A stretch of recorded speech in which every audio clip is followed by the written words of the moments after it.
This is going to be episode 398. Ooh. J-Boy, you were on 304 and Almost pretty much 100. a year ago. Yeah. And also, almost 100 episodes ago. That's sick. That's very exciting. Been a while. It has been a while. It's gone fast, man. Time literally appears to be going, it is going extremely fast. Oh, yeah. Especially since after COVID. Yeah. What's been one of the highlights for you over the last 12 months? What's one thing you're really proud of or grateful to have experienced over the past 12 months?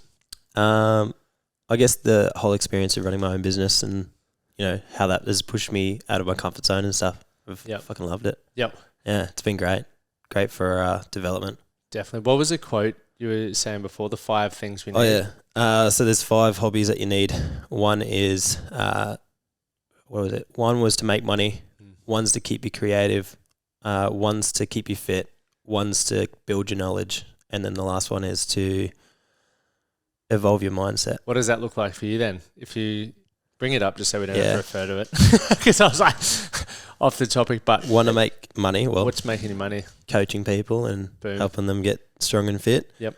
Want to keep me in shape. I kind of have to keep in shape to look good for my business and, be able to practice what I preach. Yep. Want to keep you creative. One thing I'm delving into at the moment is like marketing and branding and all the rest of it. So that's fascinating. Hey? Yeah, like it's actually really fun and to get real creative with like how I'm going to market my business and all the rest of it. It's like really exciting. Yep. Want to build knowledge, and this one's something I'm really delving into at the moment as well. Is through seminars and all the rest of it and workshops. Investing in yourself. So absolutely, like this has been like a game changer for me, and my business, and it makes my business appear. That one step ahead of the other businesses around. You legitimately are though. Like I know it's all about perception. It's really fucking annoying, but interesting how if people perceive you as something, they get so, it's like me on the news, even though I'm the exact same person doing the exact same thing, people are like, oh my God. Just because you're on the news. I hate that. Like obviously I understand the game, but to me I'm like, there's so many incredible people out there who maybe aren't on the news or getting the intent or whatever.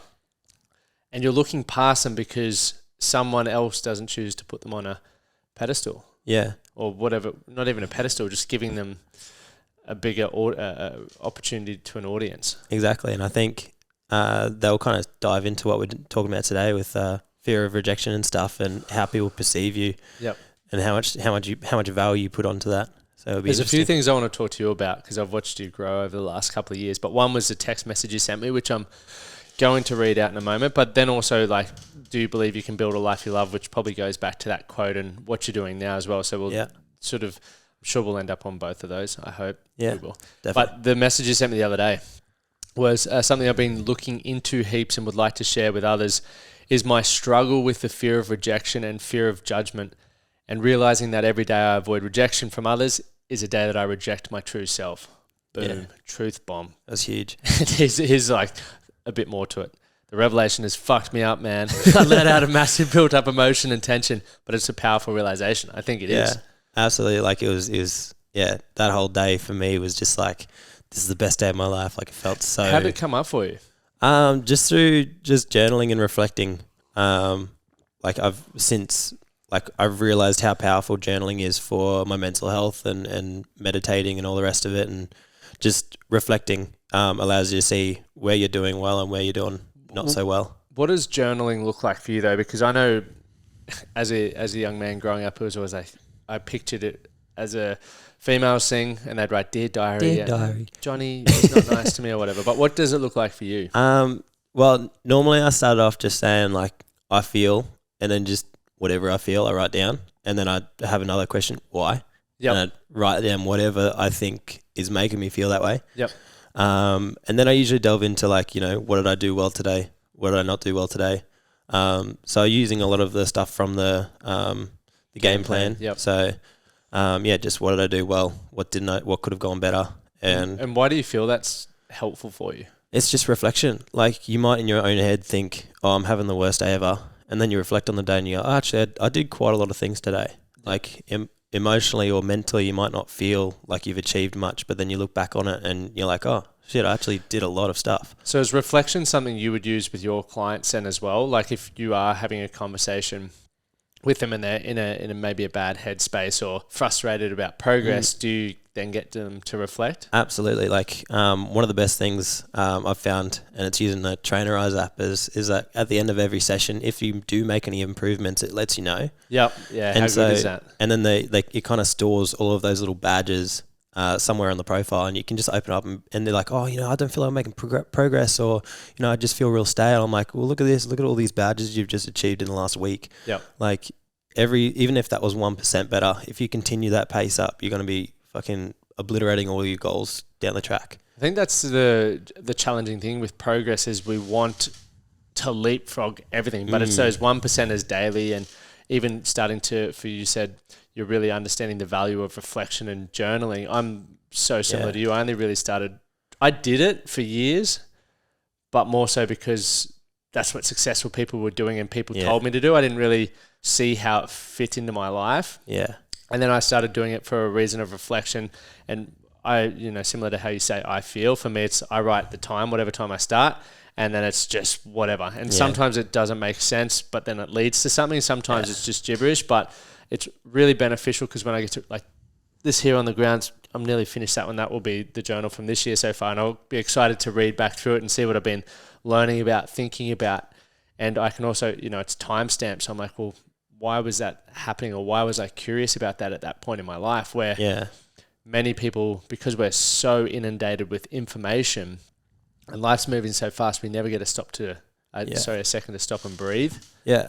And it's kind of the essence of, you're either too focused on the future or you're too focused on the past. Yep. But if you can sit down and just focus on right now, like, what's going on right now, and just put that down on paper, like you can think on it and meditate on it or whatever you want to do there. But I find it's most powerful to write down on paper and, get it from your mind where it's all jumbled and doesn't really make too much sense, and put it on a paper, and all of a sudden you can look at it more logically and, in order, and you can go, all right, well, that's why I'm feeling this way or whatever else. Tying into, I guess, fear of judgment and fear of criticism and failure and anything that people can be fearful of, do you feel it's important to reach back to past experiences and use or find feedback and find lessons from it? Absolutely. Like, well, one thing is I was a bit nervous leading into this podcast, but then I was like, fuck no, I did like an hour-long podcast a year ago. So you were killing it. Yeah. Like, when it comes to confidence and, not worrying about people judging you and all the rest of it, it comes down to previous experience and learning from it. So that then, how did you get yourself in the right mind frame coming into here then? Well, I wrote down what I wanted to say and what was going through my mind and that kind of stuff. But then also, we started off with a bit of breath work and smashed that out real quick. And it's just getting into my right headspace before I start. I think because every podcast I do, including this one, I get anxious as all buggery because I'm like, I have, we sort of said, well, what's been going on in your life? You sent me that text message. I was like, cool, that's a great topic of conversation because something I experience. And whether I'm talking to yourself or, we've had Wallaby captains a lot, it doesn't matter who the person is, I feel the same way. And it's going, okay, well, I can prep for it. And obviously this is more of a free-flowing conversation as they all are. But it's like, okay, one, I know I'm good at listening and good at asking questions. 2, breath work helps me remain calm. And 3, I need to get my energy heightened as if I already know it in this person because it gets into it so much faster. And the times that I do neglect that, the podcast is a bit flat. It's not as, I look back and go, I let those 1%ers slip, and I can tell some people maybe can't, but I can. So it never stops for me. And I think fear of anything, you're never going to get rid of it. I think people who are trying to remove fear from their life are the ones who stay in bubble wrap in their house and don't do anything. It becomes more fearful because you're actually not trying things. Absolutely. And, that's the biggest thing is when you do have a fear of or, something that's showing up some resistance in your life, is you just got to take action and like move towards it rather than trying to deflect it or go in a different direction. Yep. Like if there's something that comes up like, well, this is why I do cold showers in the morning, and it's like, it's something that's really hard to do, especially in winter, in the early mornings and all the rest of it. This last couple of weeks has been a shit show. But it's something that's super easy to do. Yep. Like, and in your own mind, like that's not going to cause you any harm. It's just uncomfortable. And it's perspective, right? Because fear, as you alluded to there, like there's a quote, use fear as your compass, right? Step towards it. If you, once again, analyze it if it's going to add value to you. For example, if you were fearful that your partner or someone that you cared about, goes out late and doesn't return home, do you use fear to go, fuck, I'm not going outside ever again? Or do you use that fear to go, fuck, I need to maybe go look for them or check on them, right? Like, so depending on perspective and how you utilize it, it can be the greatest gift for you. Like, absolutely. And so many people are being held back, and I've held myself, but I still do, like, hold myself back in various things because of I'm worried about going back to the news of, like, this is a real life experience for me currently, like being on the news, and I'm like, I fucking hate it with a passion. Don't like it. The reason why I agreed to doing these things was like, okay, well, it's building awareness to help me achieve the mission that I've got with the Man That Can project. That's the reason why I do it. But I still fucking hate it. Yeah. I'm fearful of criticism. I'm fearful of, because the media at the end of the day, they don't give a fuck about me. They just want the story. Yeah. Right? They couldn't give a flying fuck. And so then I'm always like, oh, judgment, criticism. What if I say the wrong thing? How did I articulate myself? Did I ramble? But I also go, okay, I need to step into this because my end goal of what I want to create for myself and the impact that I want to have requires me to rise to that level. And that's, I think, once again, as a leader in our own lives, we're all leaders. It's like for the quality of life you want, and probably tying into the making a living doing what you love, it requires new versions of ourselves every day. And that means stepping into the fear, getting uncomfortable, sometimes having to look past you in the picture of things and for what it is for the we. And a good way of looking at it is like, I was listening to a podcast the other day and they were talking about, when there's emotion connected to something, it can motivate you so much more. Because like when you think about, if you see a house on fire, you're not going to walk in it, are you? But then if there's something that you love or cherish that's in there, fucking oath, you're going to be able to walk into that fire and you're going to be able to pull it out. And it's the idea that, you can really, your mind, and this is something your row is probably like really shown is that if you put your mind to something and you find what's the, like, you probably didn't focus on, it's 42 Ks a day for 30 days. You probably focused on, this is going to improve men's mental health and raise awareness of how powerful the mind is. And that's, you thought of the objective goal at the end and not so much of the task ahead. Yeah. Which is spot on. It's like tying it into something, doing it for intrinsic reasons, or maybe if people want to look at it as like a selfish reason, whether it's finances, lifestyle, both of us live or have lifestyle businesses. Some people might go, that's a bit selfish, but it's also, there's a bigger reason to it as well. Like you could easily, once you've got clients, you could easily go, fuck it, I'm not worrying about their program and they're paying me. But it's like, well, that ticks your selfish box of having an online business. But there's a bigger thing, is like you want to deliver results for people because you genuinely care about why they're working with you, right? It's not the fact that they want to get fitter or stronger. Yes, that's, I guess, what they think it is, but it's like that then enables them to do X, Y, Z, which might be a great parent, travel the world pain free, or whatever that looks like. And that's what you really buy into, because when they shoot you the text message, Jesse, and go, because of you, this has happened. Yeah. Or, because you educated me around this, I'm now comfortable doing this. And it's like, fuck, this is a win-win. Exactly. And it's like that warm, fuzzy feeling you get. Drinking coffee? Yeah.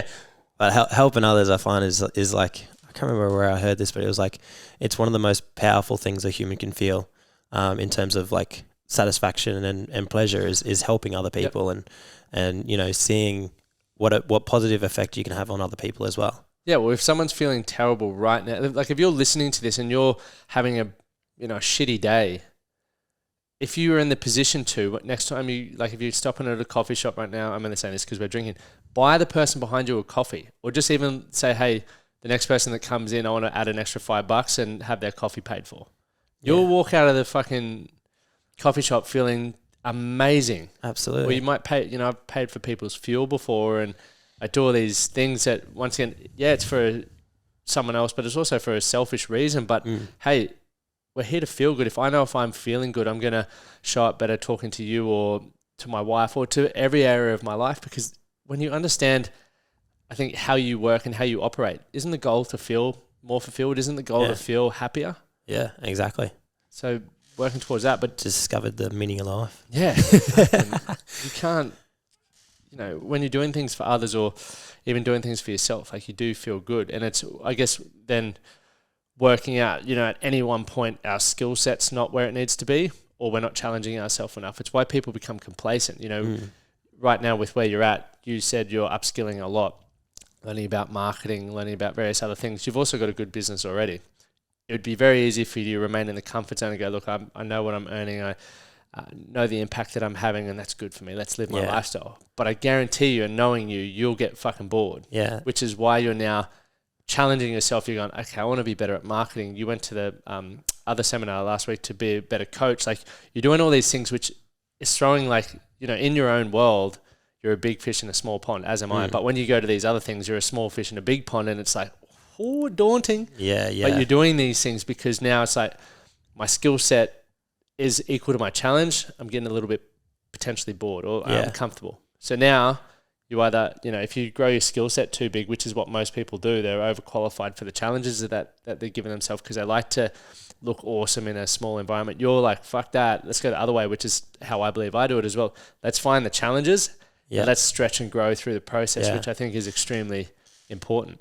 And just like looking at that end goal of like, all right, where do I want to be, and make it really fucking scary and make it like really ugly, and then be like, all right, well, let's break that down into the smaller goals. How can we get to, you know, that first step? And for me, you know, I want to be able to optimize everyone's, like my clients' lives, not just through fitness in the gym, but, you know, looking into their sleep, looking into their nutrition and all the rest of it. And that starts from, you know, doing a seminar in, you know, optimizing their training, and then doing a seminar in optimizing their nutrition, and then doing and keep upskilling in that way so I can cover every single base there. And it's also helping you with your quality of life in the long term as well, because now you understand you. And I think for anyone who's, you know, maybe not a coach or working in leadership or anything like that, you don't just need to do these for the benefit of your business or your career. Like, you could attend a movement seminar, you could attend a nutrition seminar for your own interest and understanding, because then, hey, if you eat poorly and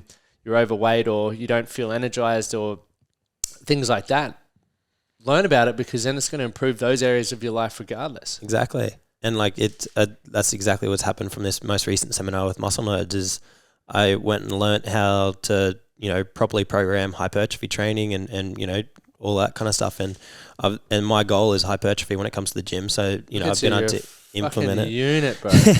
Unit. Putting on a bit of weight, but to have that to be able to optimize my training to get to that goal sooner and more efficiently. It's been great. Like, my training this last 2 weeks has been absolutely incredible, and I feel so much better about myself. Yeah, well, I noticed you came back with a more, you know, because we're doing some work together, and when you filled out this form, it was so clear and concise around what you wanted, where you wanted to go, and I feel clarity around who we are and what we want is something that a lot of, I know my clients, and I would feel maybe some of yours lack as well. They might come into the, you know, staying on the fitness route, they might come into the gym and go, no, I just want to lose weight. Yeah. And then it's like, okay, well, most people want to. Yeah. Like, let's get clear on that one. Why?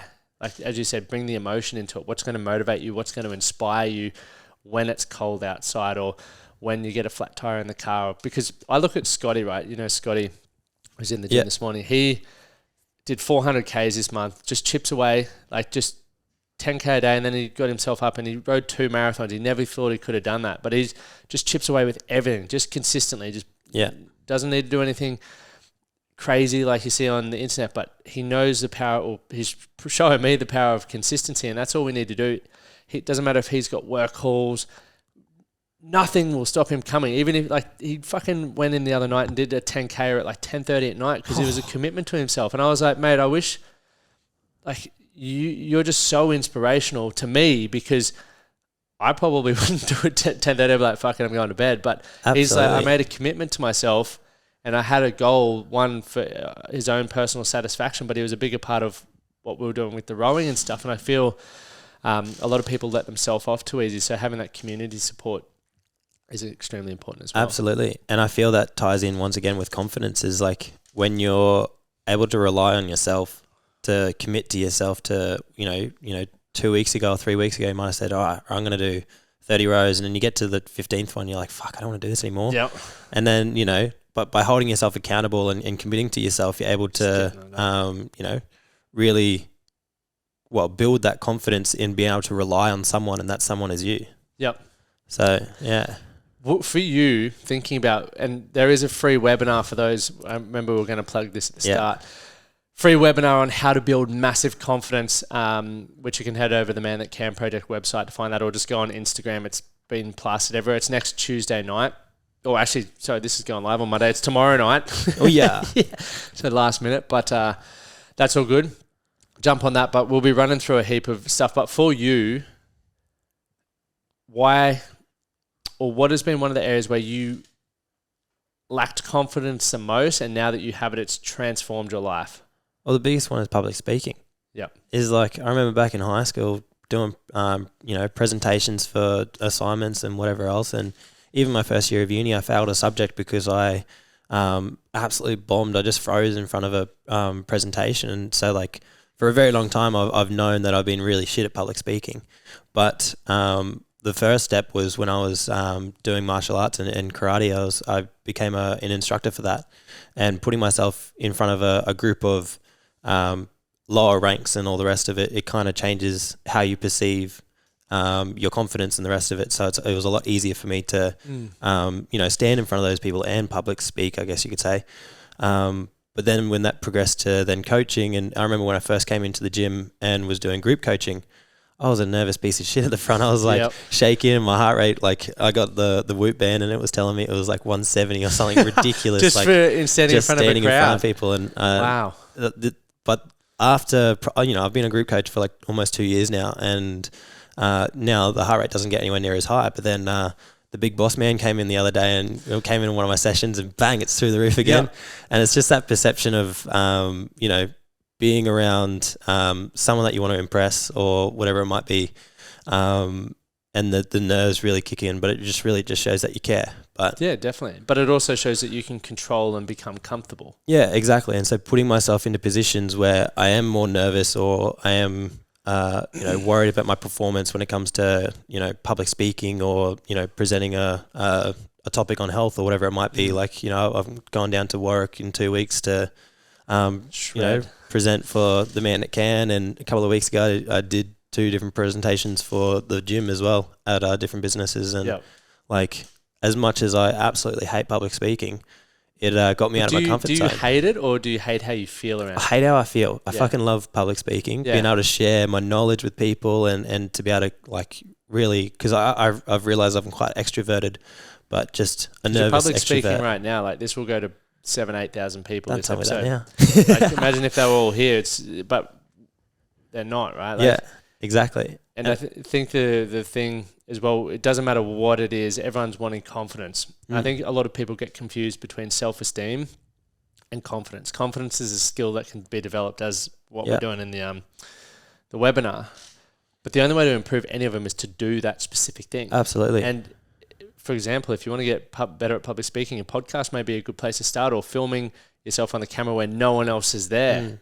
You get to watch it back. Yeah. But then you may step up to doing, you might speak in front of 3 people. You may speak in front of 1,000 people, whatever that looks like. But each time you still feel the same. Yeah. But it's just about learning to deal with that pressure and regulate yourself. Yeah. And regardless of how it went, like if it went well, then bloody great. You're taking one step closer to being more confident. But if it didn't go well, you can look back at it and be like, all right, well, why didn't it go well? Yep. And then you can be like, all right, I'm going to practice that one skill. Might be where you're placing your hands when you're talking. You might find that you jitter a bit or something like that. And you go, all right, I'm going to focusing just on that one skill, I guess. Or it might be saying all the time. I say right. I always say right. And it's one thing that I've got. So when I get back from Europe, I'm doing vocal coaching. Oh, sick. Because I just speak monotone. Yeah. As everyone who's been listening to the podcast is well aware of. And it's like, it's not going to change my life doing it, but I feel like it's just another thing that I can learn about to improve maybe how I engage with people and how I make people feel when I talk to them, which is important to me because obviously as a coach or just even as a person, I want to make people feel a certain way when they're around me rather than just tune out. Yeah. So there's always these fine, and we spoke about it on the call Monday night and Friday night in the academy. Communication came up as one of the most important, or what our members thought was important to improve on within the relationship. And I'm like, okay, well, what specifically do you mean about that? Because it's easy to say communication, then walk away and not do anything. But like, what does that actually look like? Is it articulation? Is it emotional regulation? Is it conflict resolution? There's so much we can learn, and we need to learn, because Absolutely. fuck, we all have disagreements with people. We all don't, I was listening to the podcast I released with Amy yesterday, and we were talking about a few things. And as I was, I was listening back for feedback, I was like, oh, next time Amy and I talk about this, or I talk about this with someone else, I can articulate myself so much better than I did here. And here's how. Like, in my head, I was like, cool, wrote that down, took some notes, and I was like, this is actually what I wanted to say. But in the moment, because I'd never really spoken about that specific thing before, I said a few swear words and really summarized it in a way that I'm like, that just wasn't a very good story. Yeah. But because I now have that feedback and have that episode, which is once again why I think it's awesome to write, it's awesome to video yourself, it's awesome to audio yourself, it doesn't matter, and utilize that as feedback, because you can plug the missing pieces. Yeah. And that in itself then makes you, once again, better as a parent, better as an employee, employer, whatever, wherever you need to communicate, which is everywhere, makes you better. Yeah, it's like, I guess it's just building that experience, and it's like going into the gym. You're like, when you first get under a barbell, your squat's probably not going to be the best, but when you were first born, you didn't walk very well. Like, you've got to take the first little steps first and then work your way up. You're not going to, have all this confidence in the world off the bat. You've got to try and, for some people it's quite natural, but for, other people it's, you got to take little steps first, and whether that is recording yourself, or, jumping on a podcast, or presenting in front of people, or presenting even just in front of your friends or your family or something like that, getting you out of your comfort zone and progressing that skill. Yep. Often it can be more daunting presenting in front of your partner or your friends as well. You're like, shit, these guys know me too much, whereas a crowd of people you don't really know, you're like, oh, it's fine. Absolutely. Like, I find presenting in front of people I don't know at all is so much easier than presenting in front of people I know. And it's just because it's like, you've got more of a relationship, and you've got more to impress those people, or whatever it might be. But it's all just around perception. Mm-hmm. With the rejection, going back to that text message, what is some of the rejection you've been fearful of recently? I guess just the acceptance of others, and just.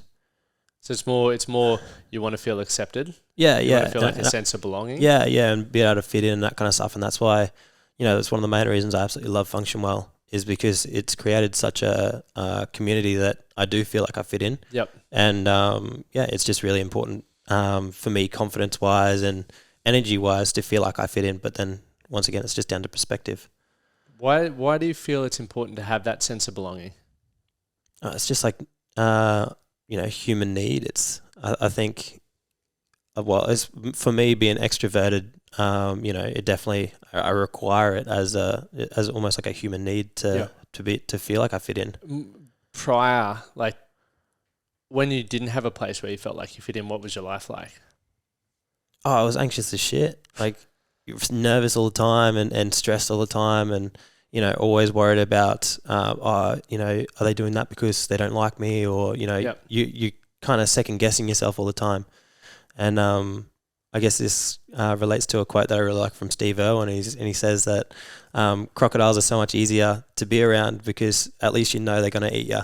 They're going to try and eat you. Whereas with humans, like, you never know, like, are they just being my friend, or are they just pretending, or there's that bit of secrecy. And so when I'm around when I was in a group that I didn't really feel like I belonged in, it was that guessing all the time. Oh, these guys, is this crocodile going to eat me, or is it going to try and be my friend? Like, it's interesting you say that. Like, I was just sort of piecing together this circle in my head. It's now you've found a place where you feel like you're valued, you've got this sense of belonging, and now it's taken away this anxiousness and I guess even fear of rejection.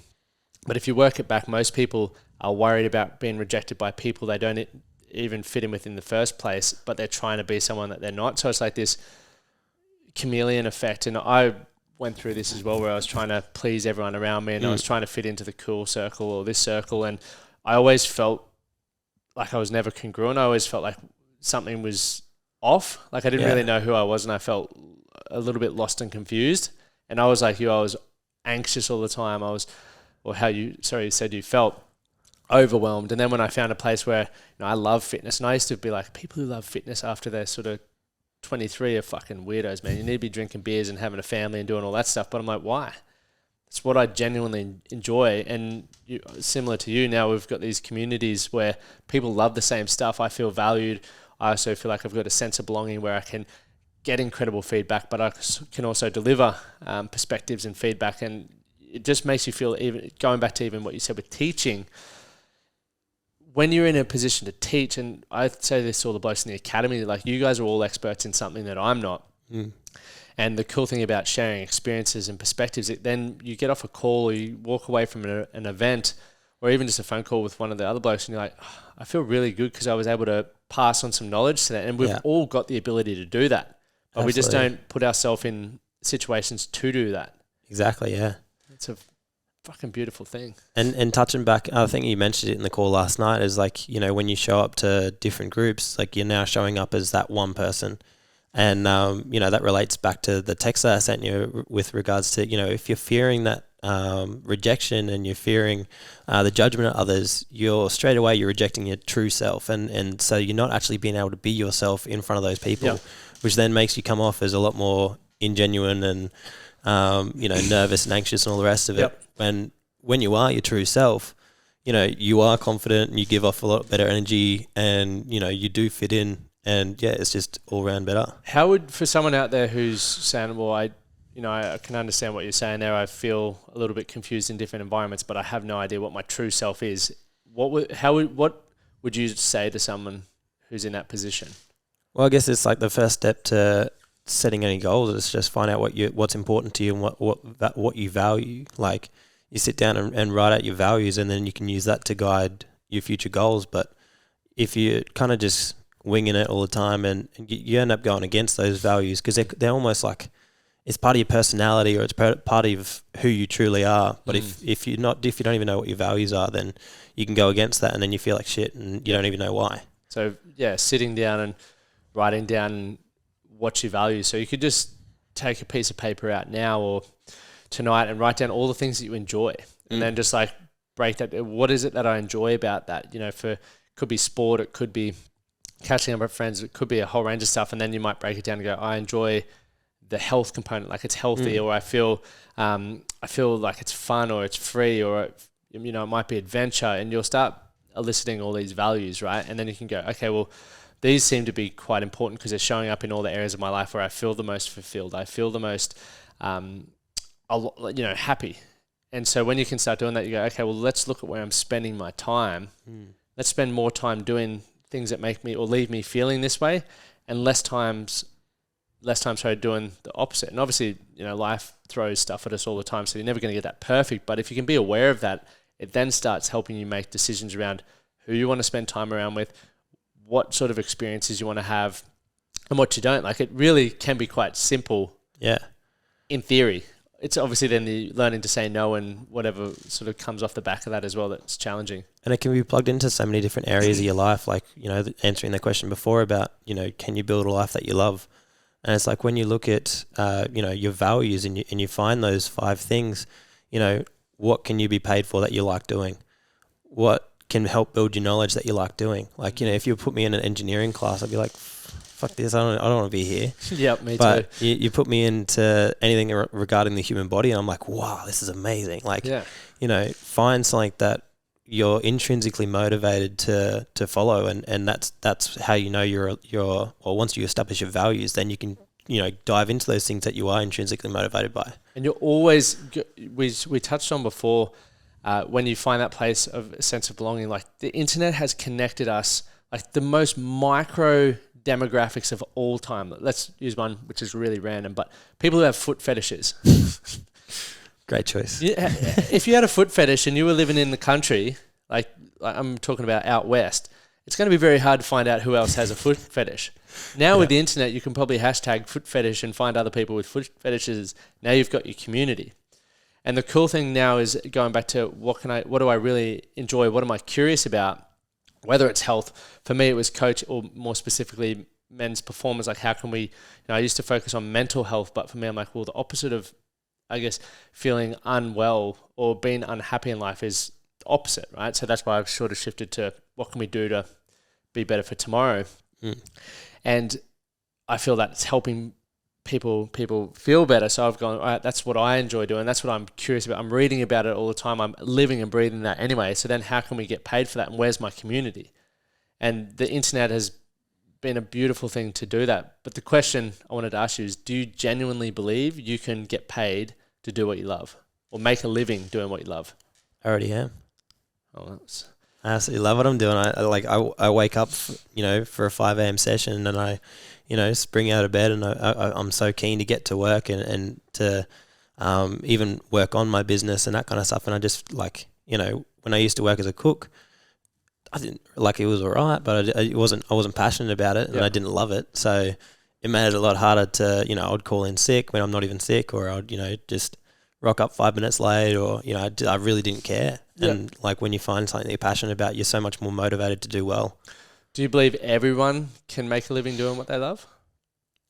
I believe it takes a lot of work sometimes, depending on what that is. And obviously where you are financially and all the rest of it, and where your responsibilities currently are, because, you can't just drop everything. And because I was lucky enough to find what I love really early. And when I didn't have too many responsibilities, I don't have a mortgage, don't have kids, all the rest of it. But you might start off and doing what you love as a side hustle. Yeah. And even if you're working a 9 to 5, and then, from 5 till 7, you find a way to slowly progress that side hustle, and you can build that into something that you love. But the first thing is just, first thing is identifying what you love through, figuring out your own values and the rest of it. But then just take a step into it. Just exactly try things. I didn't know I wanted to really be a coach until I, was just sick of being rejected on LinkedIn and all the rest of it, trying to look for jobs and stuff. And, one day, I think I was at the gym, and the manager came up and was like, "Oh, I heard you qualified. Do you want a job here?" I was like, "Yeah, may as well." But so in that case, it kind of fell on my lap. But it's just you gotta be open to new opportunities and to try new things, because my mum told me once, you gotta try everything once. That was her biggest mistake, but at the same time, it's been the most powerful bit of advice I've ever had. And so I genuinely believe I've opened myself up to so many new opportunities that would normally scare me or something like that, and realize, oh fuck, I love this. I love that, man. I think it does come back to I believe everyone can make a living doing what they love, but not everyone should, because some people it can suck the life out of doing what you're doing. Some artists then feel pressure for having to make money doing what they do, and they lose the joy. I see musicians, it's like, look at the way the world's going now with TikTok. It's like Halsey was up on posted a video the other day, her label won't let her release an album because it's not TikTok worthy, and she's like, I'm a fucking artist at the end of it. And she's not a small artist either. But they TikTok it, son, or fuck off. Wow. So there can be pros and cons to why we do things, but definitely I feel, and I genuinely know so many men who are in careers that they dislike, and as you mentioned, and it's really important to consider, some people have mortgages, families, and all of that sort of stuff. But at the end of the day, I believe you can always make more money, and you might look at selling that. At the end of the day, what's most important to you? For most people who have families, I would say it's probably taking care of their family. But after that, it's for me, it's always happiness. And I, much like you, I was very fortunate from a young age to start becoming quite self-aware. So I realized that when I am having a family, these are the things that are important for me to have in place, because I want X, Y, and Z. And I've built it that way. So I've done things a little bit differently to most people, but it's also put me in a position now that most people want to be in, but for whatever circumstances.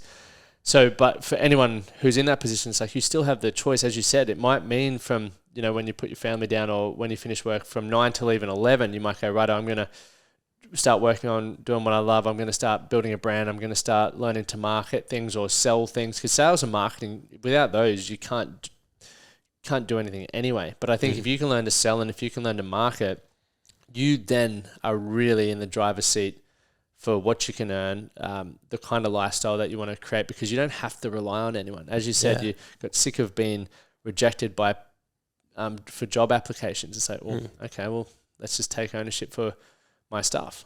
I want to be my own boss. I want to be in control of what impact I have, the salary that I earn. And it's obviously, don't get me wrong, it's a fucking stressful position to be in, but it's also the most empowering position to be in, because if you don't like it, you can change it. Yeah. Yeah, absolutely. And, you know, I think touching back on, you know, how can you get paid for what you love or whatever it might be, don't expect you can do it by yourself. Like, fuck no. Like, a lot of people think they've got to be a one-man show or one-woman show, and it's just like, well, no, like if you, like even with the Man That Can stuff, like, you know, I got involved with Man That Can before I became a coach. And it's because I wanted to surround myself with people who are doing what I wanted to do and learning from, you know, you've got 7 years of experience over me. And it's like, well, I can learn from your 7 years of mistakes and successes and then plug that into my own journey. And, you know, like if I can go to, or even reading books or, you know, going to seminars and that kind of stuff, invest in yourself in that way, whether it's money or it's time, in learning from people who are doing what you want to do. And so maybe if you do work a 9 to 5, Monday to Friday, find a weekend where you go and, you know, go to a seminar or just find a book you can read 10 pages a day. Or to a person who says, yeah, but that's my only time off, what would you say to them? If someone's not where they want to be and Monday to Friday they're working long hours and there's a weekend seminar. Do you want more time off? Well, that's what it is. It's like when you become your own boss and when you're doing what you love and getting paid for more than just your time, you can have more time off. And it's because you create that freedom. And it's like, well, it's like the idea, like, you know, if you're umming and ahhing about going to university or whatever it might be, or studying a course or doing anything like that, and it's like, and you go, oh no, but it would take me 5 years to do that course. And I'll be like, well, if on my age, I'm 25, and a lot of people start, you know, by the time you get to 25, you're like, oh, you know, it's a bit late for me to go to uni now. Like everyone's like 18 when they go into uni. And it's like, well, if the course takes you 5 years, regardless of whether you do the course or not, in 5 years, you're going to be 30. Like, you're going to get older in 5 years. So you may as well, you know, take that first step now. And if it takes you 5 years to do it, then, you know, in 5 years' time, you'll be thanking yourself, your younger self, for doing so. Fuck yeah. So it's just like take that one step forward, like even if it's a tiny little creep forward towards what you want to do. And if it takes up a day of your life, you know, you're still that one step closer to, and even if it's not what you want to do, you realize it's not what you want to do. It's not a bad result, really. Yeah. So it's a win-win situation. It's just putting yourself into those opportunities and trialing things and, just putting yourself out there. And if you do nothing, you don't go anywhere. Exactly right. Last question. What's one thing you're doing today to be better for tomorrow? Jumping on this podcast. Fuck yeah. Bang. It's nice and easy to answer that one. Communication. Yeah. Working on the communication, working on presenting skills and, you know, being able to put my jumbled mind into words. Oh, mate, you've done really good. I've learned a lot from having this conversation with you for sure. Now, gents, episode 398. Thanks for supporting. Next week will be 400. That's sick. If you got value from this one with Jesse, remember you can reach out to him on JD Sully on Instagram. Boom. I'll put the link or the JD Academy as well. The JD Academy. I'll put both of those links there so you can look down and click on those ones. But also remember to leave a review, share it on your socials, get vocal, and also every time you leave a review, I'll share it each week, which would be lovely. Yeah. Appreciate it, mate. Thank you. Thanks for having me.